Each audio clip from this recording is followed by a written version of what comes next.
স্বাগতম Bangla story অডিওর YouTube চ্যানেলে। আজ আপনাদের জন্য নিয়ে এসেছি বাংলা সাহিত্যের কিংবদন্তি কথাসাহিত্যিক বিভূতিভূষণ বন্দ্যোপাধ্যায়ের কালজয়ী রহস্য অলৌকিক গল্প তারানাথ তান্ত্রিক। অদ্ভুত সব তান্ত্রিক সাধনা, শ্মশানের ভয়াল পরিবেশ, অলৌকিক অভিজ্ঞতা আর রহস্যে ঘেরা এক অনন্য জগতের দরজা খুলে দেবে আজকের এই গল্প। গল্পের প্রতিটি মুহূর্ত আপনাকে নিয়ে যাবে ভয়, বিস্ময় এবং অজানার এক শিহরণ জাগানো অভিযানে। গল্পটি উপভোগ করার আগে আমাদের চ্যানেলটি সাবস্ক্রাইব করে পাশে থাকা বেল আইকনে ক্লিক করতে ভুলবেন না। তাহলে বাংলা সাহিত্যের সেরা গল্প, ভূতের গল্প, রহস্য গল্প এবং অডিও স্টোরির নতুন নতুন পর্ব সবার আগে আপনার কাছেই পৌঁছে যাবে। চলুন আর দেরি না করে শুরু করা যাক আজকের গল্প তারানাথ তান্ত্রিক। লিখেছেন বিভূতিভূষণ বন্দ্যোপাধ্যায়। সন্ধ্যা হইবার দেরি নাই। রাস্তায় পুরনো বইয়ের দোকানে বই দেখিয়া বেড়াইতেছি। এমন সময় আমার এক বন্ধু কিশোরী সেন আসিয়া বলিল, এই যে এখানে কি?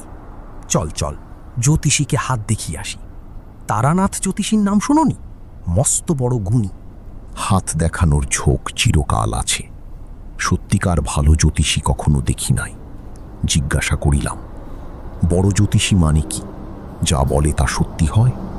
আমার অতীত ও বর্তমান বলতে পারে? ভবিষ্যতের কথা বললে বিশ্বাস হয় না। বন্ধু বলিল, চলোই না। পকেটে টাকা আছে, 2 টাকা নেবে, তোমার হাত দেখিও, দেখ না বলতে পারে কিনা। কাছেই একটা গলির মধ্যে একতলা বাড়ির গায়ে টিনের সাইনবোর্ডে লেখা আছে, তারানাথ জ্যোতির্বিনোদ। এই স্থানে হাত দেখা ও কোষ্ঠী বিচার করা হয়। গ্রহশাস্তির কবচ তন্ত্রোক্ত মতে প্রস্তুত করি। আসুন ও দেখিয়া বিচার করুন। বড় বড় রাজা মহারাজার প্রশংসাপত্র আছে। দর্শনী নাম মাত্র। বন্ধু বলিল, এই বাড়ি। হাসিয়া বললাম, লোকটা বোগাস। এত রাজা মহারাজা যার ভক্ত, তার এই বাড়ি? বাহিরের দরজায় কড়া নাড়িতেই ভিতর হইতে একটি ছেলে বলিয়া উঠিল, কে? কিশোরী জিজ্ঞাসা করিল, জ্যোতিষী মশাই বাড়ি আছেন?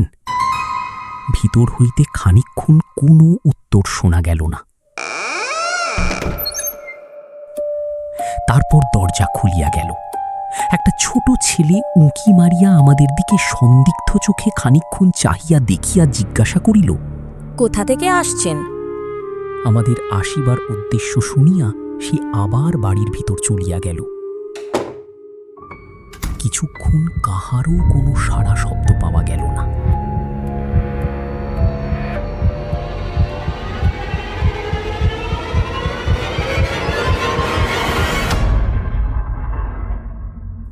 আমি বলিলাম, ব্যাপার যা দেখছি, তোমার জ্যোতিষী পাওনাদারের ভয়ে দিন রাত দরজা বন্ধ করে রাখে। ছেলেটাকে পাঠিয়ে দিয়েছে আমরা পাওনাদার কিনা দেখতে, এবার ডেকে নিয়ে যাবে। আমার কথা ঠিক হইল। একটু পরেই ছেলেটি দরজা খুলিয়া বলিল, আসুন ভেতরে।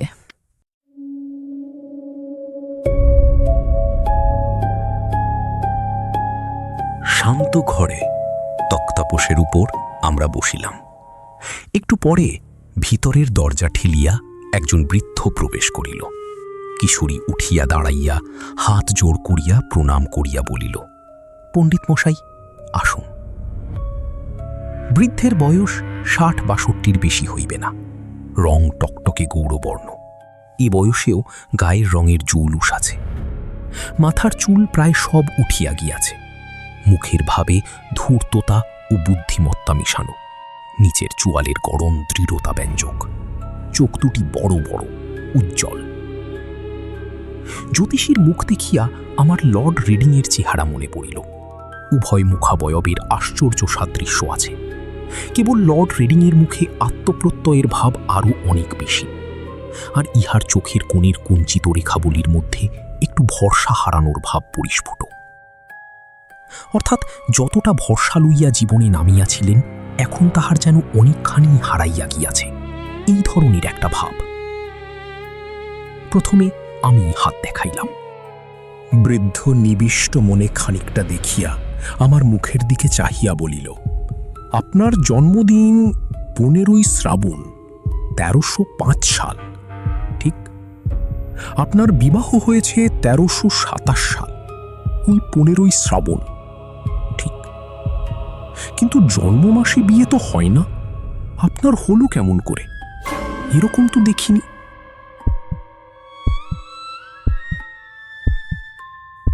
কথাটা খুব ঠিক। বিশেষ করিয়া আমার দিনটা মনে ছিল এই জন্য যে আমার জন্মদিন ও বিবাহের দিন একই হবাতে বিবাহের সময় ইহা লইয়া বেশ একটা গোলমাল হইয়াছিল। তারানাথ জ্যোতিষী নিশ্চয়ই তাহা জানে না, সে আমাকে কখনো দেখে নাই। আমার বন্ধু কিশোরী সেনও জানে না, তবে তার সঙ্গে আলাপ মোটে 2 বছরের, তাও এক ব্রিজ খেলার আড্ডায়। সেখানে ঘনিষ্ঠ সাংসারিক কথাবার্তার কোনো অবকাশ ছিল না।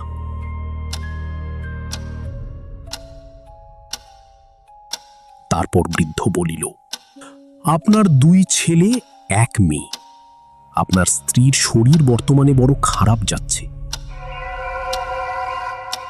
ছেলেবেলায় আপনি একবার গাছ থেকে পড়ে গিয়েছিলেন, কিংবা জলে ডুবে গিয়েছিলেন। মোটের উপর আপনার মস্ত বড় ফাঁড়া গিয়েছিল 13 বছর বয়সে। কথা সবই ঠিক, লোকটার কিছু ক্ষমতা আছে দেখিতেছি।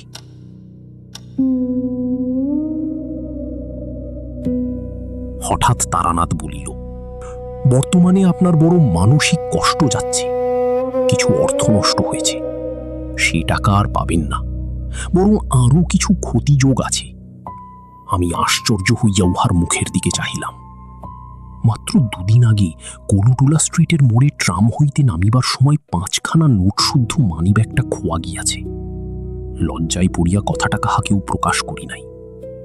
তারানাথ বোধহয় থট রিডিং জানে, কিন্তু আরো ক্ষতি হইবে তাহা কেমন করিয়া বলিতেছে, এটুকু বোধহয় ধাপ্পা।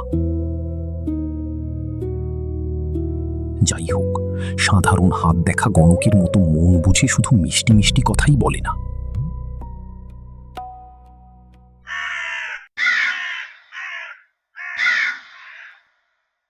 আমার সম্বন্ধে আরো অনেক কথা সেদিন সে বলিয়াছিল। লোকটার উপর আমার শ্রদ্ধা হইল। মাঝে মাঝে তার ওখানে যাইতাম, হাত দেখাইতে যাইতাম তাহা নয়, প্রায়ই যাইতাম আড্ডা দিতে। লোকটার বড় অদ্ভুত ইতিহাস। অল্প বয়স হইতে সাধু সন্ন্যাসীর সঙ্গে বেড়াইতে বেড়াইতে সে এক তান্ত্রিক গুরুর সাক্ষাৎ পায়।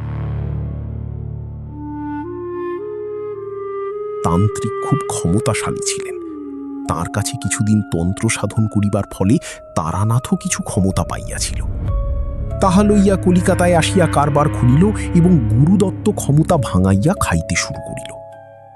বর্ণনামূলক শেয়ার মার্কেট, ঘোড়দৌড়, ফাটকা ইত্যাদি ব্যাপারে সে তাহার ক্ষমতা দেখাইয়া শীঘ্রই এমন নাম করিয়া বসিল যে বড় বড় মারোয়ারির মোটর গাড়ির ভিড়ে শনিবার সকালে তার বাড়ির গলি আটকাইয়া থাকিত। পয়সা আসিতে শুরু করিল অজস্র।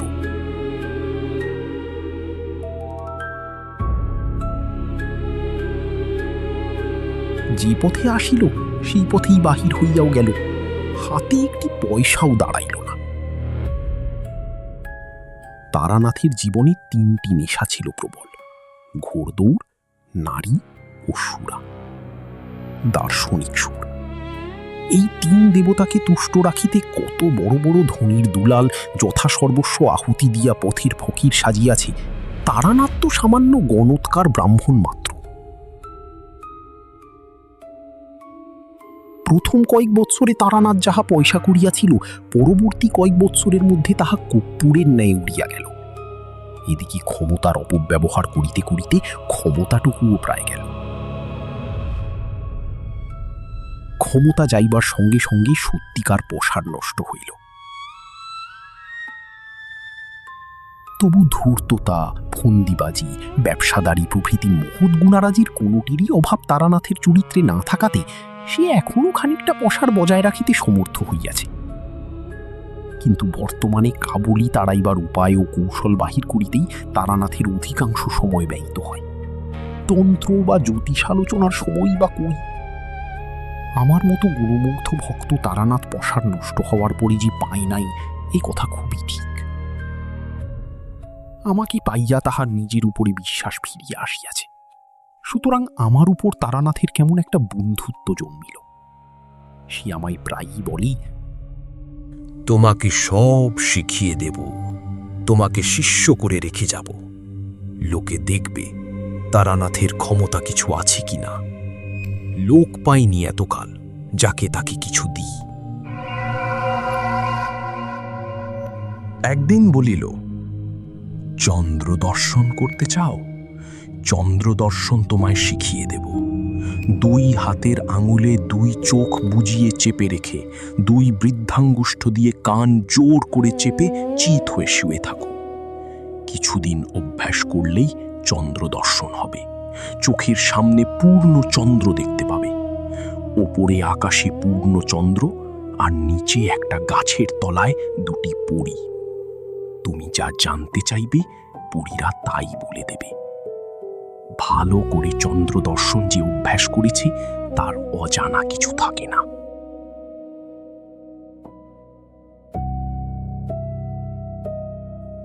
চন্দ্র দর্শন করি আর না করি, তারানাথের কাছে প্রায়ই যাইতাম।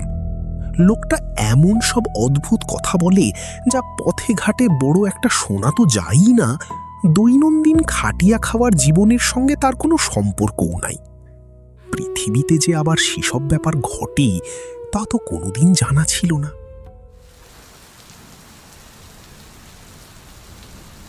একদিন বর্ষার বিকেলবেলা তারানাথের ওখানে গিয়াছি। তারানাথ পুরাতন একখানা তুলোট কাগজের পুঁথির পাতা উল্টাইতেছে। আমাকে দেখিয়া বলিল,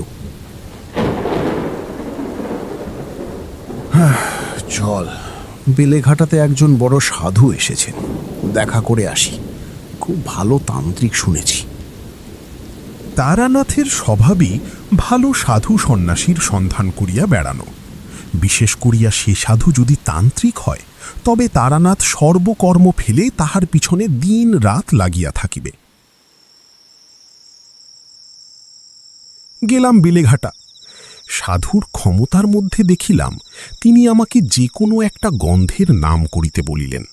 আমি বেলফুলের নাম করিতেই তিনি বলিলেন, পকেটে রুমাল আছে, বার করে দেখ। রুমাল বার করিয়া দেখি তাতে বেলফুলের গন্ধ ভুর ভুর করিতেছে। আমি সাধুর নিকট হইতে 5-6 হাত দূরে বসিয়াছি এবং আমার পকেটে কেহ হাত দেয় নাই। ঘরে আমি, তারানাথ ও সাধু ছাড়া অন্য কেহই নাই। রুমালখানাতে আমার নামও লেখা, সুতরাং হাত সাফাইয়ের সম্ভাবনা আদৌ নাই। কিছু যে আশ্চর্য না হইলাম এমন নয়, কিন্তু যদি ধরিয়াই লই সাধু বাবাজি তান্ত্রিক শক্তির সাহায্যেই আমার রুমালে গন্ধের সৃষ্টি করিয়াছেন, তবু এত কষ্ট করিয়া তন্ত্র সাধনার ফল যদি 2 পয়সার আতর তৈরি করায় দাঁড়ায়, সে সাধনার আমি কোনো মূল্য দিই না। আতর তো বাজারেও কিনিতে পাওয়া যায়। ফিরিবার সময় তারানাথ বলিল, না, লোকটা নিম্ন শ্রেণীর তন্ত্র সাধনা করেছে, তারই ফলে 2-1টা সামান্য শক্তি পেয়েছে। তাই বা পায় কি করিয়া? বৈজ্ঞানিক উপায়ে কৃত্রিম আতর প্রস্তুত করিতেও তো অনেক তোড়জোড়ের দরকার হয়। মুহূর্তের মধ্যে একজন লোক দূর হইতে আমার রুমালে যে বেলফুলের গন্ধ চালনা করিল, তাহার পিছনেও তো একটা প্রকাণ্ড বৈজ্ঞানিক অসম্ভাব্যতা রহিয়াছে। কন্ট্যাক্ট অ্যাট আ ডিস্টেন্সের মোটা সমস্যাটাই ওর মধ্যে জড়ানো। যদি ধরি হিপনোটিজম, সাধুর ইচ্ছা শক্তি আমার উপর ততক্ষণ কার্যকরী হইতে পারে যতক্ষণ আমি তাহার নিকট আছি। তাহা সান্নিধ্য হইতে দূরেও আমার উপর যে হিপনোটিজমের প্রভাব অক্ষুণ্ণ রহিয়াছে, সে প্রভাবের মূলে কি আছে, সেও তো আর এক গুরুতর সমস্যা হইয়া দাঁড়ায়।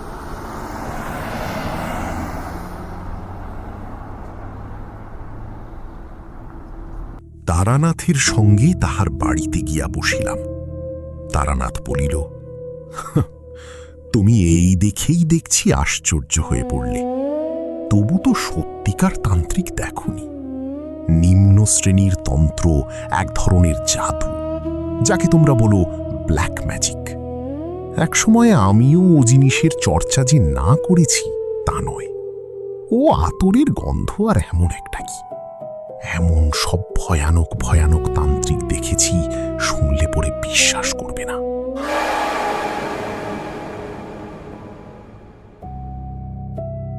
একজনকে জানতুম, সে বিষ খেয়ে হজম করত। কিছুদিন আগে কলকাতায় তোমরাও এ ধরনের লোক দেখেছ।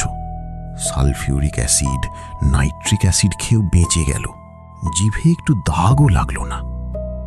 এসব নিম্ন ধরনের তন্ত্রচর্চার শক্তি, ব্ল্যাক ম্যাজিক ছাড়া কিছু নয়। এর চেয়েও অদ্ভুত শক্তির তান্ত্রিক দেখেছি। কি হলো জানো? ছেলেবেলায় আমাদের দেশ বাঁকুড়াতে এক নাম করা সাধু ছিলেন। আমার এক খুড়িমা তার কাছে দীক্ষা নিয়েছিলেন। আমাদের ছেলেবেলায় আমাদের বাড়ি প্রায়ই আসতেন। তিনি আমাদের খুব ভালোবাসতেন। আমাদের বাড়ি এলেই আমাদের নিয়ে গল্প করতে বসতেন। আমাদের প্রায়ই বলতেন, দুই চোখের মাঝখানে ভুরুতে একটা জ্যোতি আছে, ভালো করে চিয়ে দেখিস, দেখতে পাবি। খুব এক মনে চিয়ে দেখিস।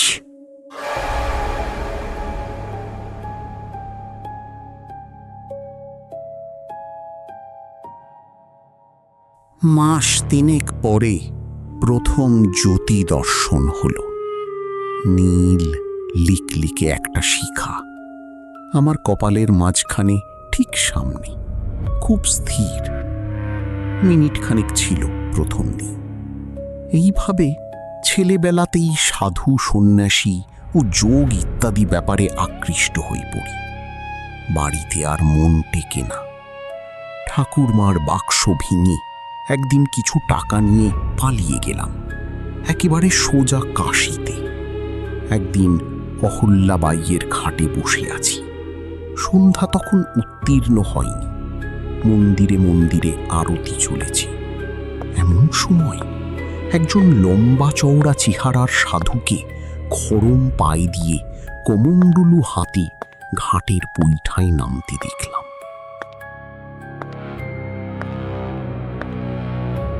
তার সারা দেহে এমন কিছু একটা ছিল যা আমাকে আর অন্যদিকে চোখ ফেরাতে দিলে না। সাধু তো কতই দেখি, চুপ করে আছি। সাধু বাবাজি জল ভরি পৈঠা বেয়ে উঠতে উঠতে হঠাৎ আমার দিকে চেয়ে খাসা বাংলায় বললেন, বাবাজির বাড়ি কোথায়?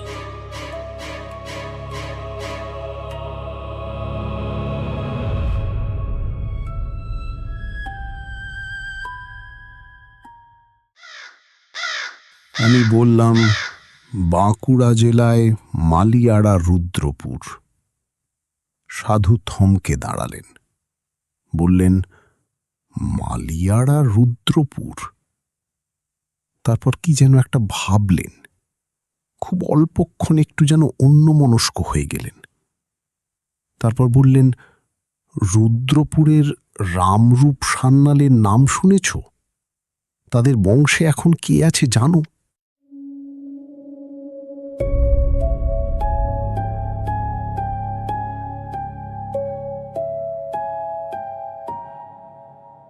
আমাদের গ্রামে সান্যালেরা একসময় খুব অবস্থাপন্ন ছিল। খুব বড় বাড়িঘর, দরজায় হাতি বাঁধা থাকতো বলে শুনেছি। কিন্তু এখন তাদের অবস্থা খুব খারাপ। কিন্তু রামরূপ সান্যালের নাম তো কখনো শুনিনি। সম্ভ্রম ভরে সে কথা বলাতে তিনি হেসে বললেন, তোমার বয়স আর কতটুকু, তুমি জানবে কি করে? খেয়াঘাটের কাছে শিব মন্দিরটা আছে তো। খেয়াঘাট? রুদ্রপুরে নদীই নেই, বুঝে গিয়েছে কোন কালে। এখন তার উপর দিয়ে মানুষ গরু হেঁটে চলে যায়। তবু পুরনো নদীর খাতের ধারে একটা বহু প্রাচীন জীর্ণ শিব মন্দির জঙ্গলাবৃত হয়ে পড়ে আছে বটে। শুনেছি সান্যালদেরই কোনো পূর্বপুরুষ ওই শিব মন্দির প্রতিষ্ঠা করেন। কিন্তু এইসব কথা ইনি কি করে জানলেন? বিস্মিত সুরে বললাম, আপনি আমাদের গাঁয়ের কথা জানেন দেখছি। সন্ন্যাসী মৃদু হাসলেন।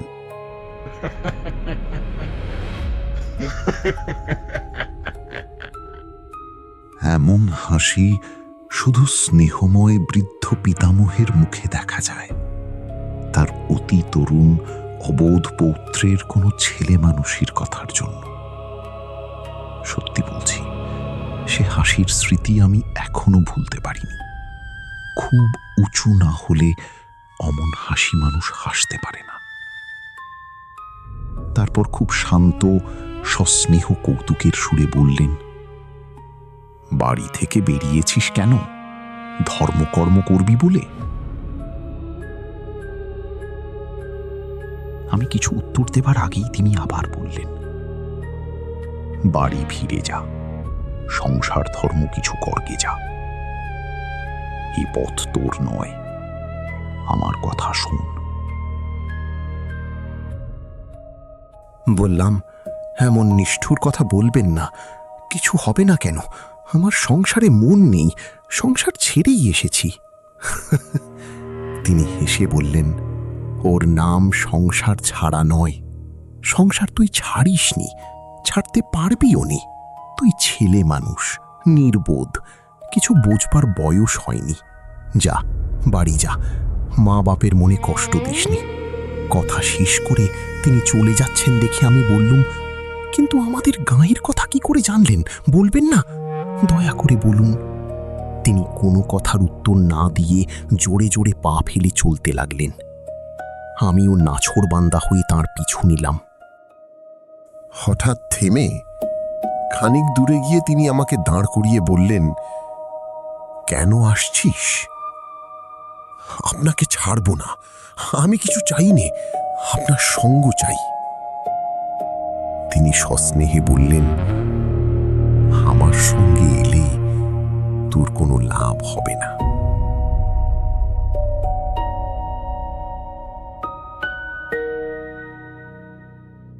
তোকে সংসার করতেই হবে, তোর সাধ্য নেই অন্য পথে যাবার।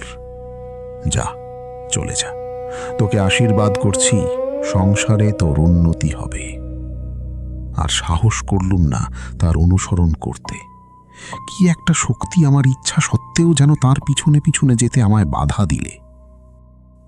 দাঁড়িয়ে কিছুক্ষণ পরে সামনের দিকে চেয়ে দেখি তিনি নেই। বুঝতে পারলুম না কোন গলির মধ্যে তিনি ঢুকে পড়েছেন বা কোন দিকে গেলেন।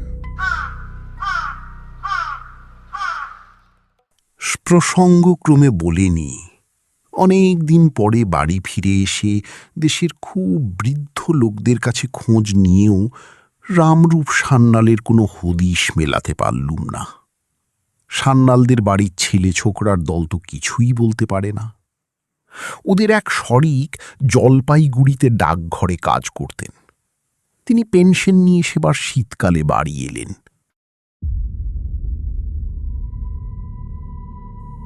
কথায় কথায় তাকে একদিন প্রশ্নটা করাতেই তিনি বললেন, দেখ, আমার ছেলেবেলায় বড় জ্যাঠামশায়ের কাছে একখানা খাতা দেখেছি। তাতে আমার বংশের অনেক কথা লেখা ছিল। বড় জ্যাঠামশায়ের ওই সব শখ ছিল। অনেক কষ্ট করে নানা জায়গায় হাঁটাহাঁটি করে বংশের কুলজি জোগাড় করতেন। তাঁর মুখে শুনেছি 4-5 পুরুষ আগে আমাদেরই বংশে রামরূপ সান্যাল নদীর ধারে ওই মন্দির প্রতিষ্ঠা করেন। রামরূপ সাধক পুরুষ ছিলেন, বিবাহ করেছিলেন, ছেলে মেয়েও হয়েছিল, কিন্তু সংসারে তিনি বড় একটা লিপ্ত ছিলেন না। রামরূপের বড় ভাই ছিলেন রামনিধি। প্রথম যৌবনেই অবিবাহিত অবস্থায় তিনি সন্ন্যাসী হয়ে গৃহত্যাগ করেন, আর কখনো দেশে ফিরেননি। অন্তত 150 বছর আগের কথা হবে। জিজ্ঞাসা করলুম, ওই শিব মন্দিরটা ওরকম মাঠের মধ্যে বেখাপ্পা জায়গায় কেন? তা নয়, ওখানে তখন বহতা নদী ছিল, খুব স্রোত ছিল, বড় বড় কিস্তি চলত। কোনো নৌকা একবার ওই মন্দিরের নিচের ঘাটে মারা পড়ে বলে ওর নাম লাভাঙার খেয়াঘাট। স্তম্ভিত হয়ে বলে উঠল, খেয়াঘাট? তিনি অবাক হয়ে আমার দিকে চেয়ে বললেন, হ্যাঁ, জ্যাঠামশায়ের মুখে শুনেছি, বাবার মুখে শুনেছি। তাছাড়া আমাদের পুরনো কাগজপত্রে আছে শিব মন্দির প্রতিষ্ঠিত হয়েছিল লাভাঙার খেয়াঘাটের ওপর। কেন বলো তো, এসব কথা তোমার জানবার কি দরকার হলো?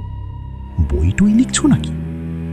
ওদের কাছে কোনো কথা বলিনি, কিন্তু আমার দৃঢ় বিশ্বাস হলো, এবং সে বিশ্বাস আজও আছে, যে কাশীর সেই সন্ন্যাসী রামরূপের দাদা রামনিধি নিজেই। কোনো অদ্ভুত যৌগিক শক্তির বলে 150 বছর পরেও বেঁচে আছেন। বাড়ি থেকে কিছুদিন পরে আবার সাধু সন্ন্যাসীর সন্ধানে বেরোই। বীরভূমের এক গ্রামে শুনলাম সেখানকার শ্মশানে এক পাগলি থাকে। সে আসলে খুব বড় তান্ত্রিক সন্ন্যাসিনী।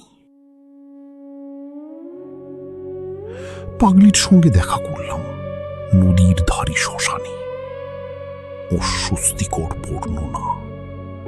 ছেঁড়া একটা কাঁথা জড়িয়ে পড়ে আছি।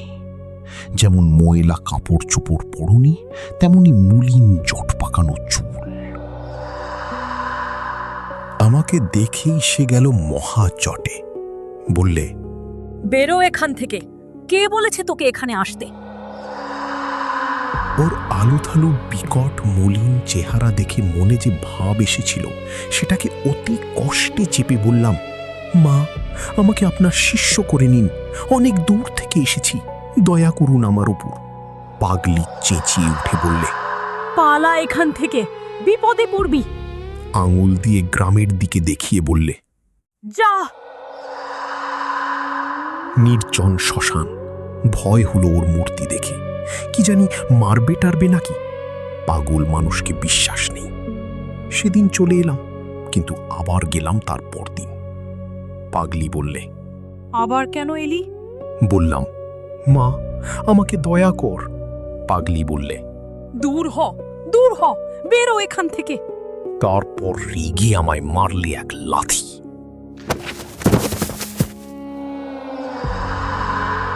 বললে, ফের যদি আসিস তবে বিপদে পড়বি, খুব সাবধান। রাত্রে শুয়ে শুয়ে ভাবলাম, না, এখান থেকে চলে যাই, আর এখানে নয়। এ এক পাগলের পাল্লায় পড়ে প্রাণটা যাবে দেখছি কোনোদিন। শেষ রাত্রে স্বপ্ন দেখলাম পাগলি এসে যেন আমার সামনে দাঁড়িয়েছে। সে চেহারা আর নেই। মৃদু হাসি হাসি মুখে আমায় যেন বললে, লাথিটা খুব লেগেছে না রে, তার রাগ করিস নে, কাল যাস আমার ওখানে।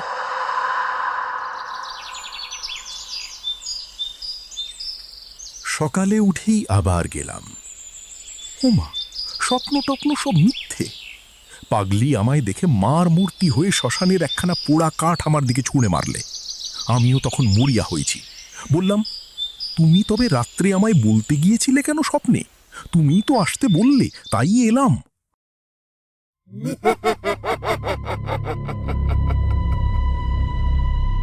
পাগলি খিলখিল করে হেসে উঠল। তোকে বলতে গিয়েছিলাম স্বপ্নে? তোর মুন্ড চিবিয়ে খেতে গিয়েছিলাম। যা, বেরো।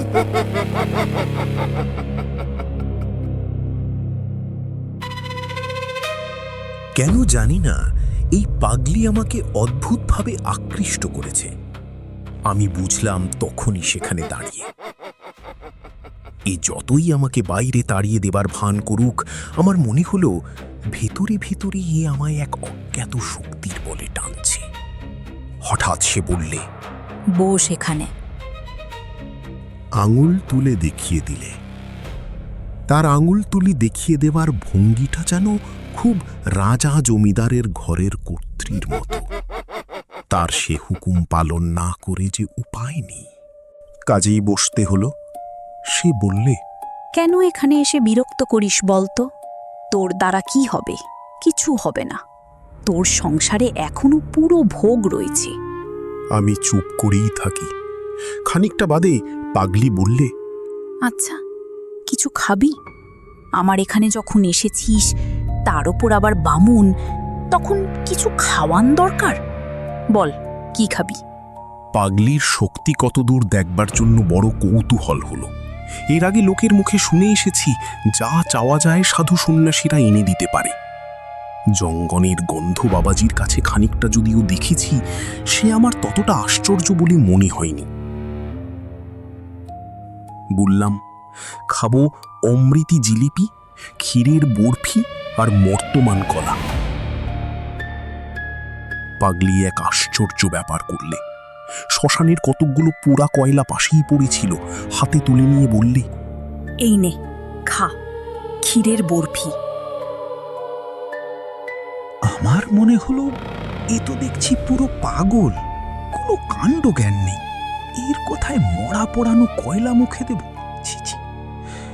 কিন্তু আমার তখন আর ফেরবার পথ নেই, অনেক দূরে গিয়েছি। দিলাম সেই কয়লা মুখে পুরে, যা থাকে কপালে। পরক্ষণেই থু থু করে সেই বিশ্রী বিস্বাদ চিতার কয়লার টুকরো মুখ থেকে বার করে ফেলে দিল। পাগলি আবার খিলখিল করে উঠল। রাগে দুঃখে আমার চোখে তখন জল এসেছে। কি বোকামি করেছি এখানে এসে। এই পাগল ছাড়া আর কিছু নয়, বদ্ধ উন্মাদ। পাড়া গাঁয়ের ভূতেরা সাধু বলে নাম রুটিয়েছে। পাগলি হাসি থামিয়ে বিদ্রূপের সুরে বললে, খেলি রাবড়ি, মর্তমান কলা, পেটুক কোথাকার।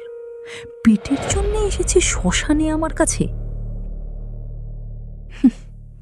দূর হ জানোয়ার, দূর হ। আমার ভয়ানক রাগ হলো। অমন নিষ্ঠুর কথা আমায় কখনো কেউ মুখের ওপর বলেনি। একটিও কথা না বলে আমি তখনই সেখান থেকে উঠে চলে এলাম।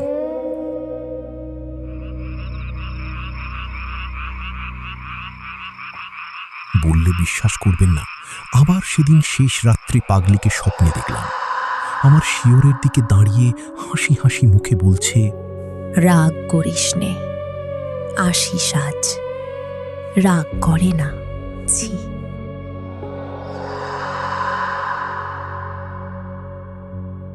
এখনো পর্যন্ত আমার সন্দেহ হয় পাগলিকে স্বপ্নে দেখেছিলাম না জাগ্রত অবস্থায় দেখেছিলাম। যা হোক, জেগে উঠে আমার রাগ আর রইল না। পাগলি আমায় জাদু করলে নাকি? গেলাম আবার দুপুরে।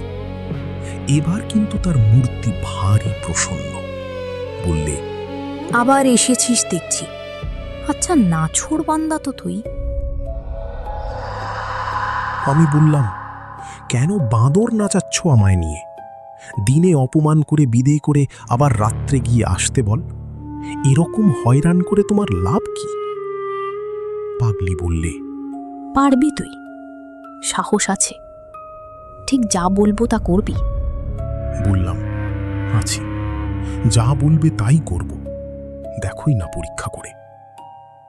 সে একটা অদ্ভুত প্রস্তাব করলে। সে বললে, আজ রাত্রে আমায় তুই মেরে ফেল, গলা টিপে মেরে ফেল। তারপর আমার মৃতদেহের উপর বসে তোকে সাধনা করতে হবে। নিয়ম বলে দেব, বাজার থেকে মদ কিনে নিয়ে আয়, আর দুটো চাল ছোলা ভাজা। মাঝে মাঝে আমার মৃতদেহ হাঁ করে বিকট চিৎকার করে উঠবে যখন, তখন আমার মুখে এক ঢোক মদ আর দুটো চাল ছোলা ভাজা দিবি। ভোর রাত পর্যন্ত এমনি মোড়ার উপর বসে মন্ত্র জপ করতে হবে। রাত্রে হয়তো অনেক রকম ভয় পাবি। যারা এসে ভয় দেখাবে তারা কেউ মানুষ নয়, কিন্তু তাদের ভয় করো না। ভয় পেলে সাধনা তো মিথ্যে হবেই, প্রাণ পর্যন্ত হারাতে পারো। কেমন, রাজি? ও যে এমন কথা বলবে তা বুঝতে পারিনি। কথা শুনে তো অবাক হয়ে গেলাম। বললাম, সব পারবো, কিন্তু মানুষ খুন করা আমায় দিয়ে হবে না। আর তুমি বা আমার জন্যে মরবে কেন? পাগলি রেগে বললে। তবে এখানে মরতে এসেছিলিস কেন রে মুখ পোড়া? বেরো, দূর হ।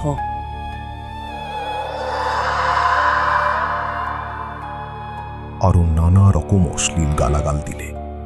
ওর মুখে কিছু বাঁধে না, মুখ বড় খারাপ। আমি আজকাল ওগুলো আর তত গায়ে মাখিনি, গা শোয়া হয়ে গিয়েছে। বললাম, রাগ করছো কেন? একটা মানুষকে খুন করা কি মুখের কথা? আমি না ভদ্রলোকের ছেলে? পাগলি আবার মুখ বিকৃত করে বললে। ভদ্রলোকের ছেলে? ভদ্রলোকের ছেলে তবে এ পথে এসেছিস কেন রে ও অলোক পেয়ে ঘাটের মরা? তন্ত্রমন্ত্রের সাধনা ভদ্রলোকের ছেলের কাজ নয়। যা গিয়ে কামিজ চাদর পরে হাউসে চাকরি কর গিয়ে, বেরো।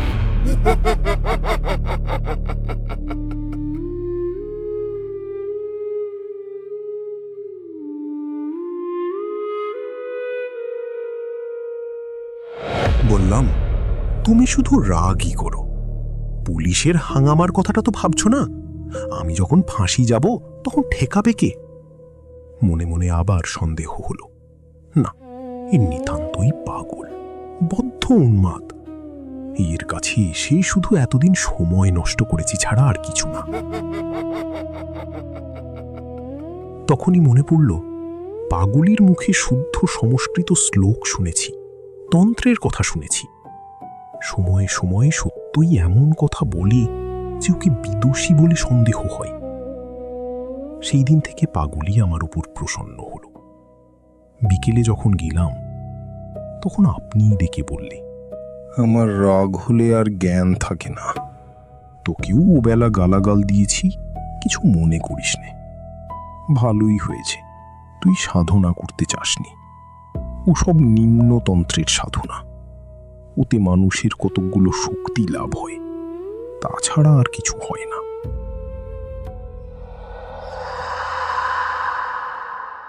বললাম, কিভাবে শক্তি লাভ হয়? পাগলি বললে, পৃথিবীতে নানা রকম জীব আছে, তাদের চোখে দেখতে পাওয়া যায় না। মানুষ মরে দেহশূন্য হলে চোখে দেখা যায় না, আমরা তাদের বলি ভূত। এছাড়া আরও অনেক রকম প্রাণী আছে, তাদের বুদ্ধি মানুষের চেয়ে কম, কিন্তু শক্তি বেশি। এদেরও দেখা যায় না। তন্ত্রে এদের ডাকিনী, শাখিনী এইসব নাম। এরা কখনো মানুষ ছিল না।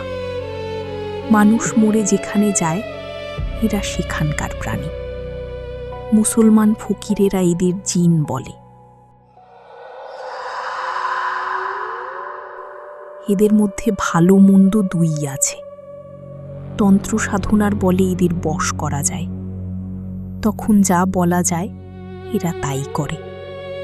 করতেই হবে, না করে উপায় নেই।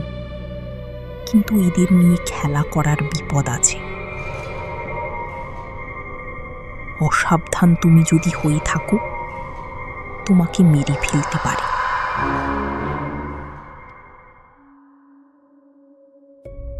অবাক হয়ে ওর কথা শুনছিলাম।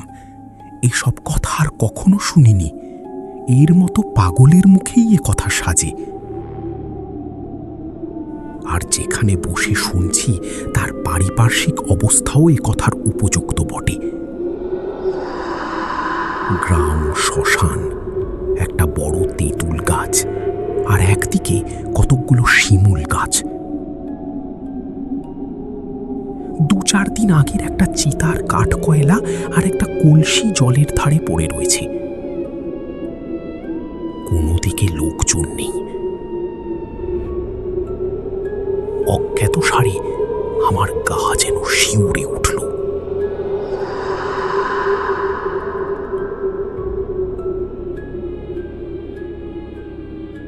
পাগলি তখনও বলে যাচ্ছে অনেক সব কথা, অদ্ভুত ধরনের কথা। এক ধরনের অপদেবতা আছে, তন্ত্রে তাদের বলে হাঁকিনী। তারা অতি ভয়ানক জীব। বুদ্ধি মানুষের চেয়ে অনেক কম, দয়া মায়া বলে পদার্থ নেই তাদের, পশুর মতো মন। কিন্তু তাদের ক্ষমতা সবচেয়ে বেশি। এরা যেন প্রেত লোকের বাঘ ভালুক। ওদের দিয়ে কাজ বেশি হয় বলে যাদের বেশি দুঃসাহস, এমন তান্ত্রিকেরা হাকিনি মন্ত্রে সিদ্ধ হবার সাধনা করে। হলে খুবই ভালো, কিন্তু বিপদের ভয়ও পদে পদে। তাদের নিয়ে যখন তখন খেলা করতে নেই, তাই তোকে বারণ করি। তুই বুঝিস নে, তাই রাগ করিস। কৌতূহল আর সংবরণ করতে না পেরে জিজ্ঞেস করলাম, তুমি তাহলে হাকিনি মন্ত্রে সিদ্ধ না? ঠিক বল। পাগলি চুপ করে রইল। আমি তাকে আর প্রশ্ন করলাম না। বুঝলাম পাগলি এ কথা কিছুতেই বলবে না, কিন্তু এই বিষয়ে আমার কোনো সন্দেহ রইল না।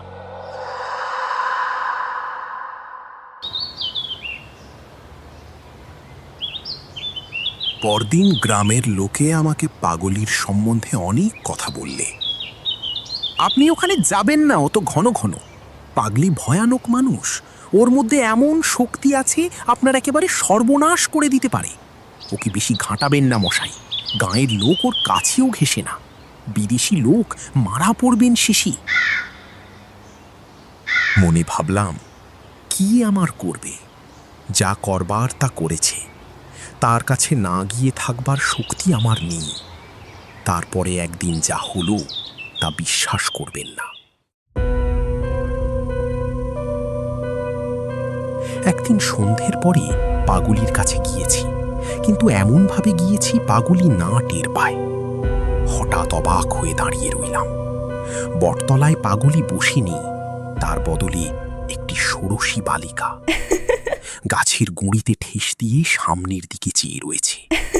চোখের ভুল নয় মশাই, আমার তখন কাঁচা বয়স, চোখে ঝাপসা দেখবার কথা নয়, স্পষ্ট দেখলাম। ভাবলাম, তাই তো, এ আবার কি এলো? যাই কি না যাই? সংকোচ ভরা দু এক পা এগিয়ে সংকোচের সঙ্গে জিজ্ঞেস করলাম, মা, তিনি কোথায় গেলেন? মেয়েটি হেসে বললে, কে? সেই তিনি এখানে থাকতেন। মেয়েটি খিলখিল করে হেসে বলল, মরণ। কে, তার নামটাই বল না। নাম বলতে লজ্জা হচ্ছে নাকি? আমি চমকে উঠলাম। সেই পাগলি তো, সেই হাসি, সেই কথা বলবার ভঙ্গি। এই ষোড়শী বালিকার মধ্যে সেই পাগলি রয়েছে লুকিয়ে। সে এক অদ্ভুত আকৃতি, ভেতরে সেই পরিচিতা পাগলি, বাহিরে এক অপরিচিতা রূপসী ষোড়শী বালিকা। মেয়েটি হেসে ঢলে পড়ে আর কি। এসো না, বসো না এসে পাশে। লজ্জা কি? আহা, আর অত লজ্জার দরকার নেই, এসো। হঠাৎ আমার বড় ভয় হল। মেয়েটির রকম সকম আমার ভালো বলে মনে হলো না। তাছাড়া আমার দৃঢ় বিশ্বাস হলো এই পাগলি আমায় কোনো বিপদে ফেলবার চেষ্টায় আছে। ফিরে চলে যাচ্ছি, এমন সময় পরিচিত কণ্ঠের ডাক শুনে থমকে দাঁড়ালাম। দেখি বটতলায় পাগলি বসে আছে, আর কেউ কোথাও নেই। আমার তখনও ভয় যায়নি। ভাবলাম, আজ আর কিছুতেই এখানে থাকবো না, আজ ফিরে যাই। পাগলি বললে, এসো, বস। কি? বললাম, তুমি ওরকম ছোট মেয়ে সেজেছিলে কেন? তোমার মতলবটা নাকি? পাগলি বললে, মরণ, ঘাটের মরা, হাবল তাবল বকছে।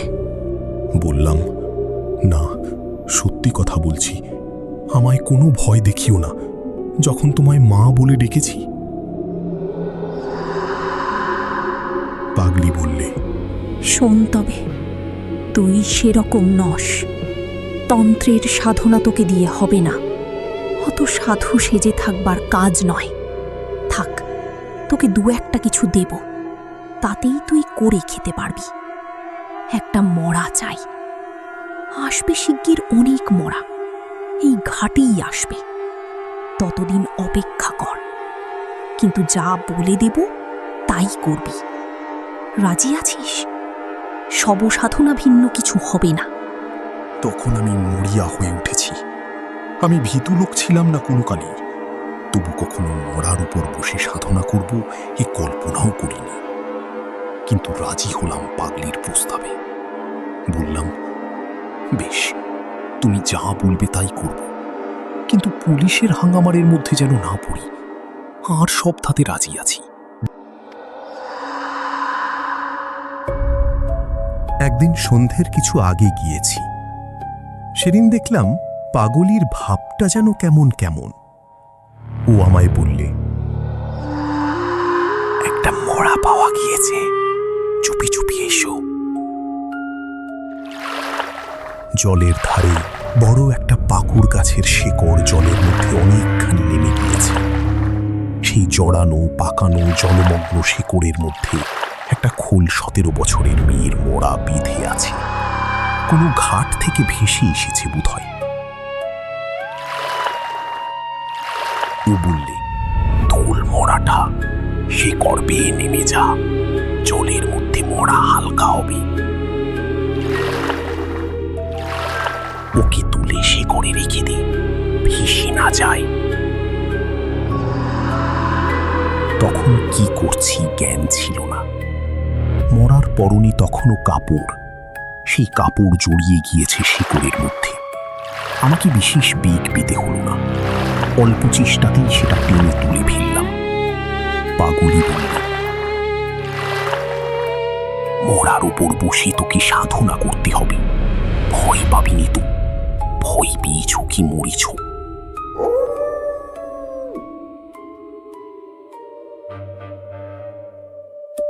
আমি হঠাৎ আশ্চর্য হয়ে চিৎকার করে উঠলাম।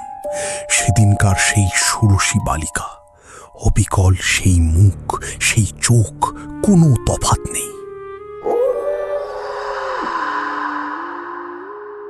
পাগলি বললে, চেঁচিয়ে মরছিস কেন? ও আপদ। আমার মাথার মধ্যে কেমন গোলমাল হয়ে গিয়েছে তখন। পাগলিকে দেখে তখন আমার অত্যন্ত ভয় হলো। মনে ভাবলাম, এ অতি ভয়ানক লোক দেখছি, গাঁয়ের লোকে ঠিকই বলে। কিন্তু ফিরবার পথ তখন আমার বন্ধ। পাগলি আমায় যা যা করতে বললে, সন্ধে থেকে আমাকে তা করতে হলো। সবসাধনার অনুষ্ঠান সম্বন্ধে সব কথা তোমায় বলবারও নয়। সন্ধ্যের পর থেকেই আমি সবের ওপর আসন করে বসলাম। পাগলি একটা অর্থশূন্য মন্ত্র আমাকে বললে, সেটাই জপ করতে হবে অনবরত। আমার বিশ্বাস হয়নি যে এতে কিছু হয়। এমনকি ও যখন বললে, যদি কোনো বিভাষিকা দেখো তবে ভয় পেও না, ভয় পেলেই মরবে, তখনও আমার মনে বিশ্বাস হয়নি।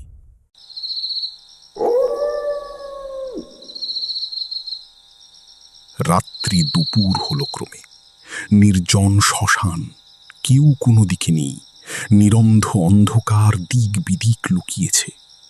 পাগলি যে কোথায় গেল তাও আমি আর দেখি না। হঠাৎ একপাল শিয়াল ডেকে উঠল নদীর ধারে একটা কষার ঝোপের আড়ালে। শিয়ালের ডাক তো কতই শুনি, কিন্তু সেই ভয়ানক শ্মশানে একটা টাটকা মরার উপর বসে সেই শিয়ালের ডাকি আমার সর্বাঙ্গ শিউরে উঠল। ঠিক সঙ্গে সঙ্গে আরেকটি ব্যাপার ঘটল। বিশ্বাস করা না করা তোমার ইচ্ছে, কিন্তু তোমার কাছে মিথ্যে বলে কোনো স্বার্থ নেই। আমি তারানাথ জ্যোতিষী, বুঝি কেবল পয়সা। তুমি আমাকে 1 পয়সা দেবে না, সুতরাং তোমার কাছে মিথ্যে বলতে যাব কেন?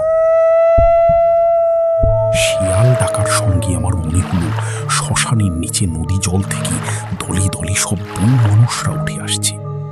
অল্প বয়সী বউ, মুখে ঘোমটা টানা, জল থেকে উঠে এলো, অথচ কাপড় ভিজে নয় কারো। দলে দলে 1টা 2টো 5টা 10টা 20টা। তারা সকলে এসে আমায় ঘিরে দাঁড়ালো। আমি এক মনে মন্ত্র জপ করছি, ভাবছি যা হয় হবে। একটু পরে ভালো করে চাইতে গিয়ে দেখি আমার চারপাশে একটাও বউ নয়, সব করলা পাখি। বীরভূমে নদীর চরে যথেষ্ট হয়, দুপায়ে গম্ভীরভাবে হাঁটে, ঠিক যেন মানুষের মতো। হালকা নিঃশ্বাস ফেলে এক মুহূর্তে মনটা হালকা হয়ে গেল। তাই বল, পাখি। হঠাৎ অস্বাভাবিক চিন্তাটা আমার সম্পূর্ণ শেষ হয়নি। পরক্ষণে আমার চারপাশে মেয়ে গলায় কারা খলখল করে হেসে উঠল। হাসির শব্দে আমার গায়ের রক্ত আরো হিম হয়ে জমে গেল যেন। চেয়ে দেখি তখন একটাও পাখি নয়, সবই অল্প বয়সী বউ। তারা তখন সবাই একযোগে ঘুমটা খুলে আমার দিকে চেয়ে আছে। আর তাদের চারদিকে, সেই বড় মাঠের যেদিকে তাকাই, অসংখ্য নরকঙ্কাল দূরে নিকটে ডাইনে বাঁয়ে অন্ধকারের মধ্যে সাদা সাদা দাঁড়িয়ে আছে। কতকালের পুরনো জীর্ণ হাড়ের কঙ্কাল। তাদের অনেকগুলোর হাতের সব আঙুল নেই, অনেকগুলো হাড় রোদে জলে চটা উঠে ক্ষয়ে গিয়েছে। কোনোটার মাথার খুলি ফুটো, কোনোটা পায়ের নলির হাড় ভেঙে বেঁকে আছে। তাদের মুখ নানা দিকে ফেরানো। দাঁড়াবার ভঙ্গি দেখে মনে হয় কেউ যেন তাদের বহু যত্নে তুলে ধরে দাঁড় করিয়ে রেখেছে। কঙ্কালের আড়ালে পেছন থেকে যে লোকটা এদের খাড়া করে রেখেছে, সে যেই ছেড়ে দেবে অমনি কঙ্কালগুলো হুড়মুড় করে ভেঙে পড়ে গিয়ে জীর্ণ, ভাঙাচোরা, তোবড়ানো, নোনা ধরা হাড়ের রাশি স্তূপাকার হয়ে উঠবে। অথচ তারা যেন সবাই সজীব, সকলেই আমাকে পাহারা দিচ্ছে। আমি যেন প্রাণ নিয়ে শ্মশান থেকে পালাতে না পারি। হাড়ের হাত বাড়িয়ে একযোগে সবাই যেন আমায় গলা টিপে মারবার অপেক্ষায় আছে।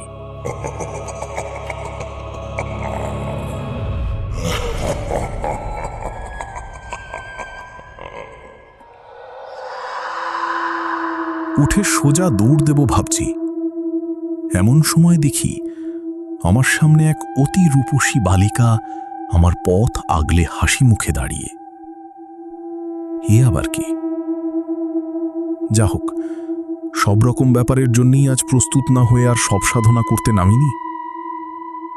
আমি কিছু বলবার আগে মেয়েটি হেসে হেসে বললে, আমি ষোড়শী, মহাবিদ্যাদের মধ্যে শ্রেষ্ঠ। আমায় তোমার পছন্দ হয় না? মহাবিদ্যা টাহাবিদ্যার নাম শুনেছিলাম বটে পাগলির কাছে, কিন্তু তাদের তো শুনেছি অনেক সাধনা করেও দেখা মেলে না, আর এত সহজেই নি। বললাম, আমার মহা সৌভাগ্য যে আপনি এসেছেন, আমার জীবন ধন্য হল। মেয়েটি বললে, তবে তুমি মহাডামরি সাধনা করছো কেন? আজ্ঞে, আমি তো জানি না কোন সাধনা কি রকম। পাগলি আমায় যেমন বলে দিয়েছে তেমনই করছি। ও মন্ত্র জপ করো না। যখন দেখা দিয়েছি তখন তোমার আর কিছুতে দরকার নেই। তুমি মহাডামরি ভৈরবীকে দেখোনি, অতি বিকট তার চেহারা। তুমি ভয় পাবে। ছেড়ে দাও ও মন্ত্র। সাহসে ভর করে বললাম, সাধনা করে আপনাদের আনতে হয় শুনেছি, আপনি এত সহজে আমাকে দেখা দিলেন কেন? তোমার সন্দেহ হচ্ছে? আমার মনে হলো এই মুখ আমি আগে কোথাও দেখেছি, কিন্তু তখন আমার মাথার গোলমাল হয়ে গিয়েছে, কিছু ঠিক করতে পারলাম না। বললাম, সন্দেহ নয়, কিন্তু বড় আশ্চর্য হয়ে গিয়েছি। আমি কিছুই জানি না কি আপনারা। যদি অপরাধ করি মাপ করুন, কিন্তু কথাটার জবাব যদি পাই। মহাডামরিকে চেনো না? আমাকেও চেনো না? তাহলে আর চিনে কাজ নেই। এসেছি কেন জিজ্ঞেস করছো? দিব্যৌঘ পথের নাম শুনিনি তন্ত্রে? পাষণ্ড দলনের জন্যে ওই পথে আমরা পৃথিবীতে নেমে আসি। তোমার মন্ত্রে দিব্যৌঘ পথে সাড়া জেগেছে, তাই ছুটে দেখতে এলাম। কথাটা ভালো বুঝতে পারলাম না। ভয়ে ভয়ে বললাম, তবে আমি কি খুবই পাষণ্ড? বালিকা খিলখিল করে হেসে উঠল। তোমার বেলায় এসেছি সম্প্রদায় রক্ষার জন্যে, অত ভয় কিসের? আমি না তোকে লাথি মেরেছি, শ্মশানের পোড়া কাঠ ছুঁড়ে মেরেছি, তুই কি পরীক্ষা না করে কি সাধনার নিয়ম বলে দিয়েছি তোকে? আমি ভয়ানক আশ্চর্য হয়ে গিয়েছি। বলে কি? মেয়েটি আবার বললে, কিন্তু মহাডামুরির বড় ভীষণ রূপ, তোর যেমন ভয় সে তুই পারবি নে, ও ছেড়ে দে। আপনি যখন বললেন তাই দিলাম। ঠিক কথা দিলি। দিলাম। এই সময় যে শবদেহের উপর বসে আছি তার দিকে আমার নজর পড়ল।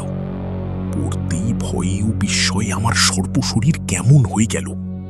শবদেহের সঙ্গে সম্মুখের ষোড়শী রূপসীর চেহারার কোনো তফাৎ নেই। একই মুখ, একই রং, একই বয়স। বালিকা ব্যঙ্গের হাসি হেসে বললে, চেয়ে দেখছিস কি? আমি কথার কোনো উত্তর দিলাম না।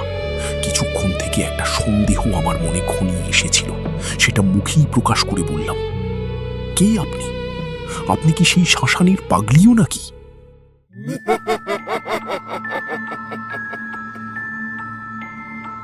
একটা বিকট বিদ্রুপের হাসিতে রাত্রির অন্ধকার চিরে ফেরে চৌচির হয়ে গেল।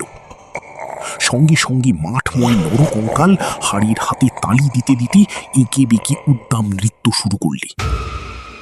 আর অমনি সেগুলো নাচের বেগে ভেঙে ভেঙে পড়তে লাগলো। কোনো কঙ্কালের হাত খসে গেল, কোনোটার মেরুদণ্ড, কোনোটার কপালের হাড়, কোনোটার বুকের পাঁচড়াগুলো। তবু তাদের নৃত্য সমানেই চলছে। এদিকে হাড়ির রাশি উঁচু হয়ে উঠল, আর হাড়ি হাড়ি লেগে কি বিভৎস ঠক ঠক শব্দ। হঠাৎ আকাশের এক প্রান্ত যেন জড়িয়ে গুটিয়ে গেল কাগজের মতো, আর সেই ছিদ্র পথে যেন এক বিকট মূর্তি নারী উন্মাদিনীর মতো আলুথালু বেশে নেমে আসছে দেখলাম।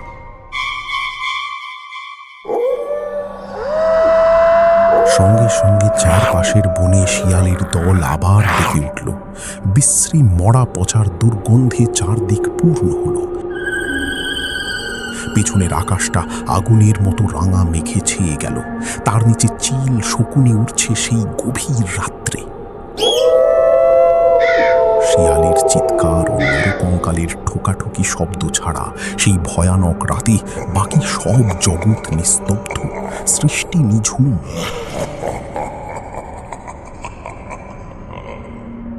আমার গা শিউরে উঠল আতঙ্কে। পিশাচিটা আমার দিকেই যেন ছুটে আসছে। তার আগুনের ভাঁটার মতো জ্বলন্ত দু চোখ, ঘৃণা, নিষ্ঠুরতা ও বিদ্রুপ মেশানো। সে কি ভীষণ ক্রূর দৃষ্টি।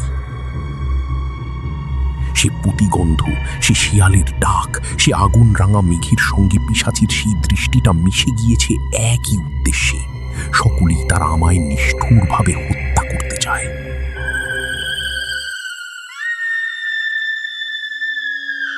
যে সবটার ওপর বসে আছি সে সবটা চিৎকার করে কেঁদে বললে, আমায় উদ্ধার কর। রোজ রাত্রে এমনি হয়। আমায় খুন করে মেরে ফেলেছে বলে আমার গতি হয়নি। আমায় উদ্ধার কর। কতকাল আছি এই শ্মশানে, 56 বছর। কাকেই বা বলি, কেউ দেখে না। ভয়ে দিশেহারা হয়ে আমি আসন ছেড়ে উঠে দৌড় দিলাম।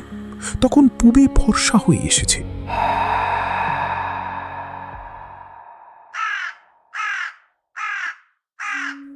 বোধহয় অজ্ঞান হয়ে পড়েছিলাম। জ্ঞান হলে চেয়ে দেখি আমার সামনে সেই পাগলি বসে মৃদু মৃদু ব্যঙ্গের হাসি হাসছে। সেই বটতলায় আমি আর পাগলি দুজনে। না, পাগলি বললে, যা তোর দৌড় বোঝা গিয়েছে, আসন ছেড়ে পালিয়েছিলি। আমার শরীর তখনও ঝিমঝিম করছে। বললুম, কিন্তু আমি ওদের দেখেছি। তুমি যে ষোড়শী মহাবিদ্যার কথা বলতে, তিনি এসেছিলেন। পাগলি মুখ টিপে হেসে বললে, তাই তুই ষোড়শীর রূপ দেখে মন্ত্র জপ ছেড়ে দিলি? ধুর, ওসব হাঁকিনীদের মায়া, ওরা সাধনায় বাধা। তুই ষোড়শীকে চিনিস না। শ্রী ষোড়শী সাক্ষাৎ ব্রহ্মশক্তি। এবম দেবী এখ্যায়ী তু মহাষোড়শী সুন্দরী। কহাদি সাধনা ভিন্ন তিনি প্রকট হন না। কহাদি উচ্চতন্ত্রের সাধনা। তুই তার জানিস কি? ওসব মায়া।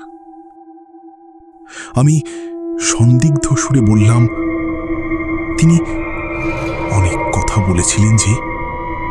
আরও এক বিকট মূর্তি পিশাচির মতো চেহারা নারী দেখেছি। আমার মাথা ঠিক ছিল না। তারপরেই মনে পড়ল, পাগলির কথাও কি একটা তার সঙ্গে যেন হয়েছিল। কি সেটা? পাগলি বললে, তোর ভাগ্য ভালো। শেষকালে যে বিকট মূর্তি মেয়ে দেখেছিস, তিনি মহাডামরী, মহাভৈরবী। তুই তার তেজ সহ্য করতে পারলি না। আসন ছেড়ে ভাগলি কেন? তারপরে সে হঠাৎ হি হি করে হেসে উঠে বললে, মুখ পোড়া বাঁদর কথাকার। উনি দেখা পাবেন ভৈরবীদের। আমি যাদের নাম মুখে আনতে সাহস করি নে, হাঁকিনীদের নিয়ে কারবার করি। ওরে অলব্যে, তোকে ভেলকি দেখিয়েছি। তুই তো সব সময় আমার সামনে বসে আছিস বটতলায়। কোথায় গিয়েছিলি তুই? সকাল কোথায়? এখন যে সারা রাত সাধনা করে আসন ছেড়ে এলি, এই তো সবে সন্ধে।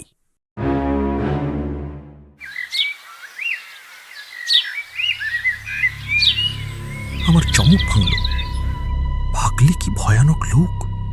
সত্যি তো সবে মাত্র সন্ধ্যা। হয় আমার সব কথা মনে পড়ল। এসেছি ঠিক বিকেল 6টায়। আষাঢ় মাসের দীর্ঘ বেলা। মরা ডাঙায় তোলা শব সাধনা, নরকঙ্কাল, ষোড়শী, উড়ন্ত চিল শকুনির ঝাঁক, সব আমার ভ্রম। হতভম্বের মতো বললাম, কেন এমন ভোলালে আর মিথ্যে এত ভয় দেখালে? পাগলি বললে, তোকে বাজিয়ে নিচ্ছিলাম। তোর মধ্যে সে জিনিস নেই। তোর কর্ম নয়, তন্ত্রের সাধনা। তুই আর কোনোদিন এখানে আসবার চেষ্টা করবি না। এলেও আর দেখা পাবি না। একটা কথার শুধু উত্তর দাও। তুমি তো অসাধারণ শক্তিধর। তুমি ভেলকি নিয়ে থাকো কেন? উচ্চতন্ত্রের সাধনা করো না কেন? পাগলি এবার একটু গম্ভীর হলো। বললে, তুই সে বুঝবি নে। মহাজোড়সী, মহাডামরী, ত্রিপুরা, এরা মহাবিদ্যা, ব্রহ্মশক্তির নারী রূপ। এদের সাধনা এক জন্মে হয় না। আমার পূর্বজন্ম এমনি কেটেছে, এ জন্মও গেল। গুরুর দেখা পেলাম না। যা তুই ভাগ, তোর সঙ্গে এসব বকে কি করব? তোকে কিছু শক্তি দিলাম, তবে রাখতে পারবি না বেশি দিন। যা, পালা।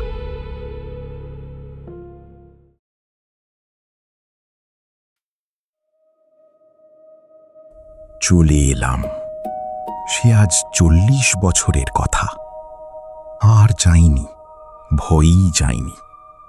পাগলির দেখাও পাইনি আর কোনোদিন। তখন আমি চিনতাম না, বয়স ছিল কম। এখন আমার মনে হয় যে পাগলি সাধারণ মানবী নয়। সংসারের কেউ ছিল না।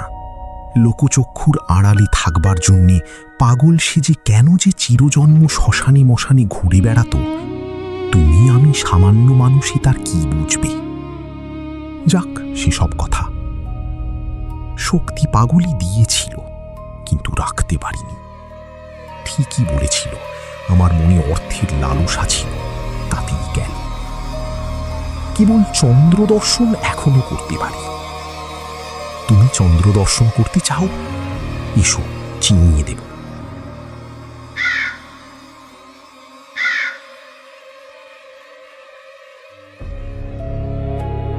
আমি দেখিলাম তারানাথের বকুনি থামিবে না যতক্ষণ এখানে আছি। উঠিয়া পড়িলাম। বেলা 12টা বাজে।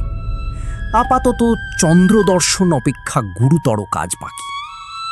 তারানাথের কথা বিশ্বাস করিয়াছি কিনা জিজ্ঞাসা করিতেছেন। ইহার আমি কোনো জবাব দিব